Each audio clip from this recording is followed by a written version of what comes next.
ఉన్న విశాఖపట్నం ఎయిర్పోర్ట్లో మధ్యాహ్నం పూట పోతే ఈగలు తోలుకుంటున్నారు. ఇది ఏ రకంగా న్యాయం? ఉన్న విశాఖపట్నం ఎయిర్పోర్ట్ను బాగా ఉన్నదాన్ని వదిలేసి వేరే చోటికి పోయి ఎయిర్పోర్ట్ పేరిట అక్వైర్ చేయాలి అని చెప్పి దిక్కుమాలిన ఆలోచన చేయడం.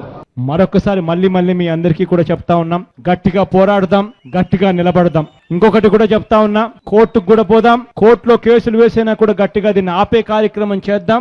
ఎట్టి పరిస్థితుల్లోనూ భూములు పోకుండా చేస్తాం. రానున్న మన రోజులు 3 ఏళ్లలో చంద్రబాబు నాయుడు గారి ప్రభుత్వం పడిపోతుంది. చంద్రబాబు నాయుడు గారు బంగాళాఖాతంలో పడే రోజు త్వరలోనే వస్తుంది. వచ్చేది మన ప్రభుత్వం.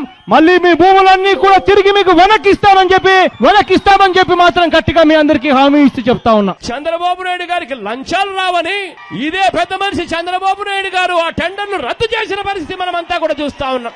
రెండోసారి టెండర్లు పిలిచారు. ఆ రెండోసారి టెండర్లు పిలిచిన దాంట్లో మళ్ళీ ఎయిర్పోర్ట్స్ అథారిటీ ఆఫ్ ఇండియా వాళ్ళు మళ్ళీ ఎక్కడ వస్తారేమో అని చెప్పి ఏకంగా ఎయిర్పోర్ట్స్ అథారిటీ వాళ్ళు రాకుండా ఎలిజిబిలిటీ క్రైటీరియాను సైతం మార్చిన ఘనత ఈ చంద్రబాబు నాయుడు గారి దిక్కుమాలిన ప్రభుత్వంలో చూస్తా ఉన్నాం. ఇవాళ మనం ఎర్ర బస్సు కూడా రాని ఈ గ్రామానికి ఎయిర్పోర్ట్ ఎందుకు సార్ అని అడుగుతా ఉంది నర్సాయమ్మ.